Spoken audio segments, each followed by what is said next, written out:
All right, this is a goblet box squat with ramps. We're gonna focus on sit and go. We're not gonna sit on the box. We're not focused too much on tempo here. We just want a controlled descent with a pop off the box. This is really just to keep you aware of where you are in space, hit it and go, okay? I like to set up the box squat where the corner is between the two ramps.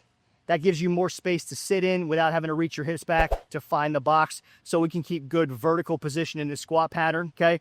You'll need to play around with, number one, the height of the box. Number two, the width of those ramps to fit your body and mobility needs. If you are doing programming with us, we will take care of that for you. So you're gonna start, once you've found a pretty good position to start with, find 3 points of contact in your feet on the ramps.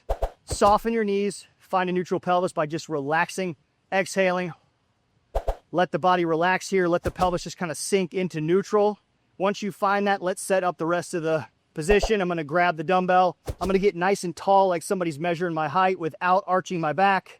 And I'm gonna exhale to find my obliques. Got them. Okay, now I'm gonna inhale and feel that brace tighten up. And I'm just gonna hold that brace throughout the movement. I can still talk, I can still breathe, but I'm not letting go of that brace. So I'm gonna inhale down, and when I get to the box, I'm just gonna make contact and pop off when I exhale. So I'm gonna inhale down.